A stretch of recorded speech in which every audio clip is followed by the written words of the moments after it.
Hello guys, welcome back to my channel. चलिए शुरू करते हैं अकबर बीरबल कहानियाँ। मूर्ख चोर की कहानी। बहुत समय पहले की बात है।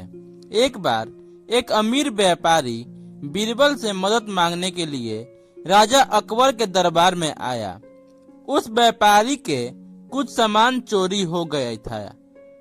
अब उस व्यापारी को ये शक था कि उसका किसी नौकर ने ही उसे लूट लिया है, क्योंकि उसके घर में उसके सिवाय सिर्फ नौकर ही थे।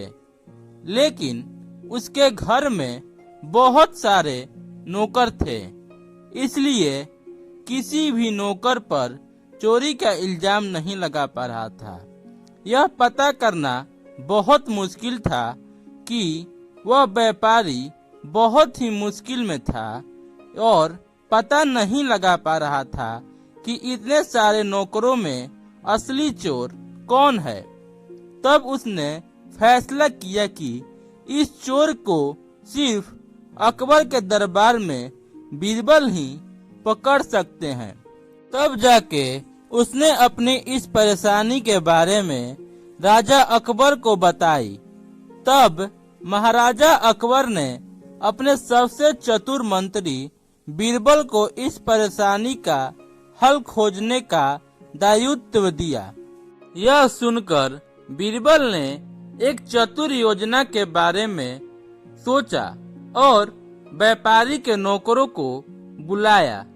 महामंत्री बीरबल ने प्रत्येक सेवक को समान लंबाई की एक छड़ी दी और फिर उससे सभी को कहा, अगले दिन तक चोर की छड़ी 2 इंच बढ़ जाएगी। ऐसा सिर्फ उसके साथ ही होगा जिसने व्यापारी का सामान चुराया है।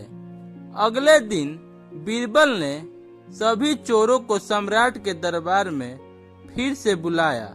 उसने देखा कि एक नौकर की छड़ी दूसरे की तुलना में 2 इंच छोटी थी। अब बीरबल को असली चोर के बारे में मालूम पड़ गया था। वह जानते थे कि चोर कौन है। मूर्ख चोर ने अपनी छड़ी को 2 इंच छोटा कर दिया था, क्योंकि उसे लगा कि यह सच में 2 इंच बढ़ जाएगी। इस प्रकार बीरबल सेन ने बहुत ही चतुराई से असली चोर को पकड़ लिया। इस कहानी से सीख, सच्चाई किसी से छुपाए नहीं छिपती। Thanks for watching. Please like share and subscribe my channel story time.